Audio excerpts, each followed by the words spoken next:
가장 뜨거운 인물. 오늘의 헤드라인. 출발 새 아침 헤드라인 인터뷰.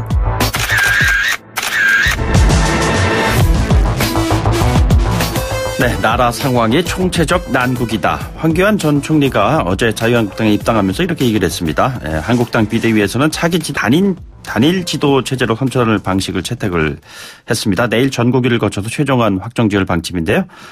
자유한국당의 김병준 비상대책위원장 전화로 연결해서 최근의 이슈 연관된 질문들 해보도록 하겠습니다. 위원장님 안녕하십니까? 예, 안녕하십니까? 예, 집단 지도 체제에 대한 목소리가 강하게 나왔습니다만 결국에는 단일 지도 체제로 선출하는 방식이 채택이 되는 것 같습니다. 어떤 말씀 주시겠습니까? 집단 지도 체제에 대해서 의원들의 적지 않은 숫자가 의원들이 집단 지도 체제를 선호하는 양상을 보였습니다. 네네. 네, 역시 이제 단일 지도 체제로 가야 된다는 목소리가 더 컸고요. 저도 개인적으로 단일 지도 체제가 더 맞다 이렇게 생각을 했습니다. 네네. 이유는 지금이 이제 문재인 정부가 여러 가지 시책을 많이 하고, 그 다음에 이제 우리로 봐서는 옳은 방향이 아니라고 하는 정책들을 굉장히 강하게 집착하거나 밀어붙이고 있는 상황에 있어서 리더십이 이렇게 약화돼서는 안 된다. 네네. 강한 리더십을 중심으로 해서 그 대오가 잘 정비가 돼야지 제대로 야당으로서 노릇을 할 것 아니냐. 네네. 이런 이야기들이 많았던 것 같습니다. 예, 첫 질문을 왜 이렇게 드렸냐면요. 단일 지도 체제 유지하기라는 것이 결국에는 어제 입당한 황교안 전 총리를 비롯한 원외 주자들에게 좀 힘을 실어주는 것이 아닌가. 이런 해석들이 나와서 거기에 대한 위원장님의 생각이 어떠신지요? 예, 꼭 황교안 전 총리뿐만 아니라 누가 그 당의 대표가 되더라도 그 당의 대표가 좀 더 강한 리더십을 발휘해야 되지 않느냐라는 건데, 꼭 원외다, 원내다, 이렇게 이야기할 건 아닌 것 같습니다. 누구를 막론하고, 그렇게 가자라는 생각입니다. 황교안 전 총리. 사실은, 네네. 이제 과거에 어떤 리더십이 이제 단일 지도 체제가 돼서 독주를 한 그런 이제 애가 있기 때문에 의원들이 걱정을 많이 하는데, 지금은 이제 이렇게 보면 그럴 것 같지는 않거든요. 네네. 그래서 아마 의원들도 그렇게 선호를 하고 저도 단일 지도 체제가 맞다고 생각하는 것 같습니다. 예, 황교안 전 총리의 입당 관련해서 긍정, 부정 여러 가지 다양한 시각이 있는 것 같습니다. 제2의 반기문 사태가 나오는 것이 아니냐라는 그런 우려도 있는 것 같습니다. 예. 어떤 생각하시는지요? 예.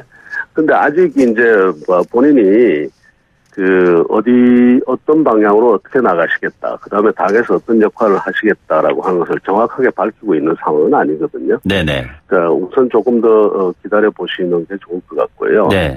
그 다음에 당에 들어오신 것 자체가 지금 반기문 총장과 좀 다른 길을 가고 있는 것 아니겠습니까? 네네. 그래서 꼭 반 총장과 이렇게 연관시켜서 생각할 이유는 없을 것 같습니다. 탄핵 책임론, 국정농단에 대한 책임, 이런 부분에 대해서 어떻게 보고 계시는지요? 예, 이제 여러 가지 그런 부분에 대해서 따가운 지적이 있을 수 있을 것 같고요. 그 다음에, 그러나 또 한편으로 보면 야권의 대통합이라는 그런 차원에서, 또 이제 긍정적으로 생각할 수 있는 부분도 있고, 그렇지 않은가 봅니다.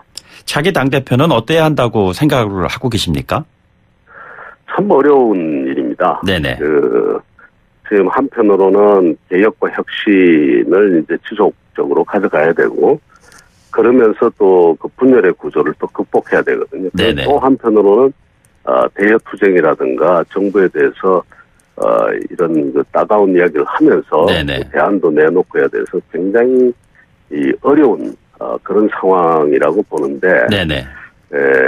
이제 그러려면은 본인이 참 여러 가지 덕목이 필요하겠습니다만, 제가 보기에는 제 경험으로 이야기를 한다면 네네. 우선 분명한 철학과 로드맵을 가지고 계셔야 되고, 예. 그 다음에 제가 겪어보니까 인내하는 것이 굉장히 중요한 덕목이요. 생각이 듭니다. 네네. 예. 인내하고 겸손하고, 그래야지 남을 설득할 수가 있고, 네네. 자기 자세를 낮추고, 특히 그 참는 것, 밖에서 외부에서 들어온 분 같은 건 더더욱 그 인내하는 것, 이게 굉장히 큰 덕목이 아닌가 싶습니다. 예, 지난해 7월 비상대책위원장 되신 이후부터 줄곧 예. 그 당을 끌어오시면서 거기에서 예. 체득하신 인내의 덕목 지금 방금 말씀하셨습니다만 예. 이런 것들 염두에 두시면은 예. 차기 당대표에 본인이 포함할 수도 있지 않겠는가 이런 생각 하실 수 있을 것 같은데 어려운 질문 하신다. 잘못하면 폭탄 발언된다 이런 말씀 마시고 좀 구체적으로 얘기를 해 주십시오. 폭탄 발언이라는 건 제가 농담 삼아 웃으면서 한 이야기고요. 네네. 제가 이게 당의 비상대책위원으로서 당을 대표하는 자리에 있었는데 예. 어디 멀리 도망해야 갈 수 있겠습니까? 그러나 어쨌든 지금 제가 관심 둔 분야는 이때까지 뭐가 되겠다고 생각해 본 적이 없거든요. 네네. 나라가 어떻게 됐으면 좋겠다. 또 우리 정치가 어떻게 됐으면 좋겠다라는 그 고민만 계속하고 있습니다. 예.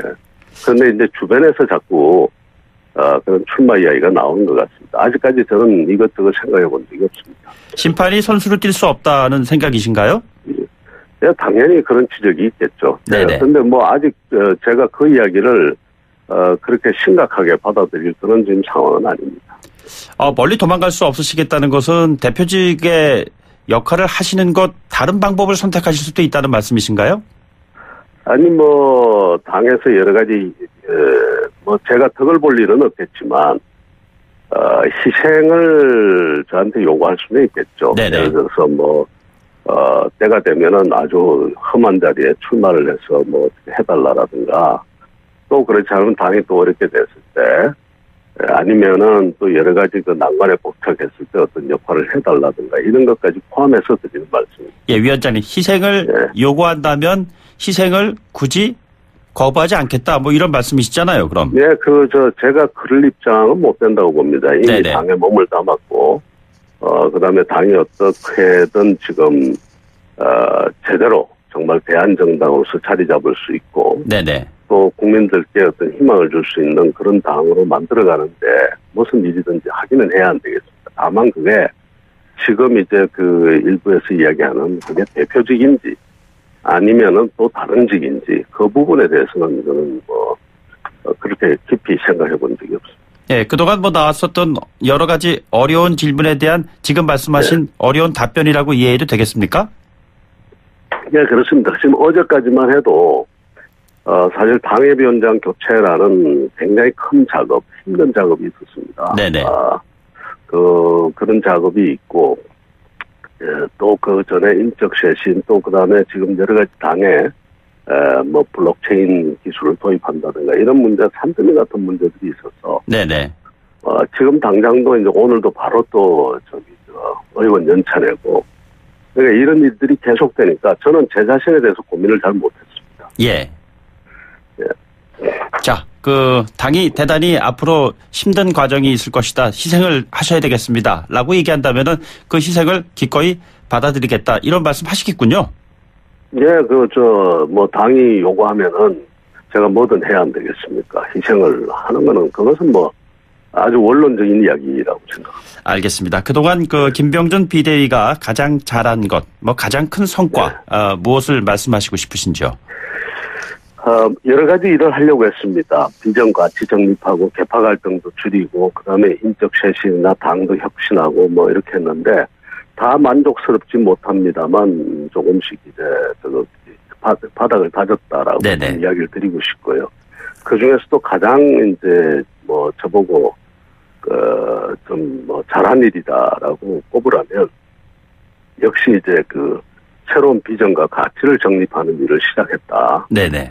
이게 아직 국민들께 다 퍼지진 않았지만, 또 당원들께도 다 퍼지진 않았지만, 새로 이제 아이노믹스라고 해서 새로운 경제 비전을 내놓고, 네. 또 이제 평화 이니셔티브라고 해서, 새로운 우리 안보 전략이나 평화 전략을 내놨는데, 이 부분이 퍼지게 되면은, 저는 국민들이 분명히 우리 당을, 대한정당으로, 또 영향 있는 정당으로 비전 있는 정당으로 인식해 줄 거라고 봅니다. 예, 실제로 이번 당협위원장 선발 과정을 보면은 30-40대 비율도 굉장히 많이 높아졌고요. 평균 연령대도 낮아졌습니다. 평균 연령이 한 7세 정도. 네네. 낮아진 걸로 제가 보고받았습니다. 예. 무엇을 의미한다고 보시는지요? 예, 꼭 평균 연령이 낮아졌다는 게 젊어진다는 게 좋다기보다는요, 30대, 40대에 그 대표성이 강화됐다. 저는 그렇게 봅니다. 네네. 그리고 또, 그런 만큼 새로운 그 당의 그 새로운 생각이나 새로운 비전이 정립될 수 있는 좋은 계기가 되는 것 같고요. 네네. 그래서 또 그다음에 오디션 방식이라든가 이런 방식들이 국민들께 좋은 반응을 얻으면서 우리 당뿐 아니라 한국 정치의 그 역사를 바꾸는 또 문화를 바꾸는 일에도 적지 않은 기여를 했다 이렇게 네네. 봅니다. 알겠습니다. 최근에 그 5.18 조사위원 추천 문제로 좀 여러 가지 이견들이 참 많았던 것 같습니다. 지만원 씨를 왜 빼셨습니까? 이제 일반적으로 이제 우리 당에서도 이제 그 부분을 지지하는 분들이 있었습니다. 네네. 있고 강한 주장을 하셨는데 기본적으로 그분이 주장하는 그 내용과 네네. 그다음에 이야기를 전개하시는 스타일 이런 문제가 회의체를 운영하는 데 있어서 과연 합당하냐. 예. 또 그다음에 정말 진상을 조사하는 데 있어서 그것이 과연 그 합리적인 선택이냐 하는 데 대한 의문이 컸었습니다. 네네. 그래서 고민을 그만큼 오랫동안 진행하지 않고 있었던 것은 그만큼 고민이 컸었다. 예. 이렇게 봐주시면 좋을 것 같습니다. 그렇습니까? 자, 그리고 최근에 또 핫한 이슈가 좀 되고 있는 것 같습니다만 그 원전과 관련된 더불어민주당의 송영길 의원의 발언으로 여러 가지 해석들이 나오는 것 같습니다. 충심에 제안해 갖고 다시 또 한 차례 또 글도 올리기도 했어요. 이 부분에 대해서 어떻게 생각하고 계시는지요? 저는 우선 지금 현재의 정부의 입장에 비해서 보면은 상당히 용기 있고 또 합리적인 발언이라고 생각을 합니다. 네네. 꼭 즉각적인 재개라든가 이런 우리 입장하고 좀 다르다라고 했습니다만, 그러나 전체적으로 원전은 저희들 당론으로 정한 바 반드시 재개돼야 된다. 네네. 그렇게 생각을 하고 있습니다. 예. 또 틀림없이 그러한 방향으로 갈 것입니다. 네. 자, 앞에 질문 드린 거를 다시 한번 좀 확인하는 차원에서 질문 좀 드리겠습니다. 황교안 전 총리가 만약에 대표가 되고 더 나아가서 대선 주자까지 된다면 말이죠. 탄핵 프레임, 국정농단에 대한 책임, 이 같은 문제들이 결국엔 한국당의 발목을 잡지 않을까라는 우려들이 있습니다. 이 부분에 대한 위원장으로서의 생각은 어떠신지요? 예, 발목을 잡을 수도 있지만 이것은 황 총리가 되신다면은 네네. 황 총리 지금 당장에 되시고 안 되시고를 지금 이야기하기가 힘든 게 지금 확실히 그 입장을 정리하지 않고 계시니까요. 예. 입장을 정리하고 있지 않고 있는 게 아니라 밝히지 않고 있으니까 제가 앞질러서 이야기 드리기는 곤란하고요. 네네. 만일에 대표로 출마하신다면은 그 부분을 반드시 한 번은 넘어가셔야 될 부분입니다. 네. 또 우리 역사에서 정리되어야 할 부분이고요. 네네. 그래서 어떻게 보면은 정면으로 그것을 스스로 정리하는 계기가 되지 않을까. 네네. 그렇게도 봅니다. 예. 좀 더 두고 봐야 안 되겠습니까? 위원장께서는 어떤 방식의 정리를 해야 한다고 보고 계시는 건지요? 저희들이요. 네네. 일단 당내에 지금은 이때까지는 계파 갈등이라든가 이런 문제 때문에 이야기 꺼내기가 사실은 쉽지가 않았습니다. 네네. 그래서 이제 일종의 숙성을 시킨다고 그럴까요? 어차피 긴 역사 속에서 정리될 문제니까, 그렇게 쥐고 있었는데, 이제 당이 이제 새로운 지도부가 나오고, 아니면 지금 계파 갈등이 굉장히 상당히 이제 완화됐기 때문에, 네네. 이런 부분에 있어서, 이야기를 당내에서부터 이야기를 해나가야 된다고 봅니다. 예. 마지막으로 한국당 앞으로 전개될 과정에서 가장 핵심적인 키워드로 한국당은 이 방향으로 나갈 것이다 했을 때 핵심적인 키워드를 위원장께서 제시한다면 무엇을 제시하시고 싶으십니까? 네, 자유민주주의. 네네. 그다음에 자유시장 경제라는 철학을 이제 확실히 다지고요. 네네. 그것을 가지고 이 자유민주주의와 자유시장주의를 수호할 수 있는 여러 세력과 연대를 해서 지금 이 시장경제와 자유민주주의를 부정하는 세력과 맞서는 것, 이것이 가장 중요한 과제라고 봅니다. 그러기 위해서 하나의 어떤 그릇에 모든 사람을 똑같은 생각을 가진 사람을 다 담기는 좀 어렵습니다. 네네. 그래서 일종의 그 네트워크를 형성하면서 상호 협력하는 네트워크를 형성하고 손을 잡으면서 이 단일 대우를 만들어서 우리가 지켜야 할 것을 지키는 거죠. 이것이 자유한국당이 지금 가진 역사적 그 책무 아닌가 이렇게 봅니다. 그러면서 성장과 분배가 정말 같이 가는 그런 국가를 만들어야 되겠죠. 지금 우리 사회에 이제 그런 걱정이 많습니다. 네네. 우리의 자식들이 우리보다 못 살게 될 것이다. 네. 엄청난 부담을 안고 살게 될 것이다는 걱정이 지금 태산 같은데 그 걱정을 들어주는 방향으로 노력을 해야 되겠습니다. 예, 오늘 말씀 여기까지 듣도록 하죠. 고맙습니다. 예, 감사합니다. 지금까지 자유한국당의 김병준 비상대책위원장이었습니다.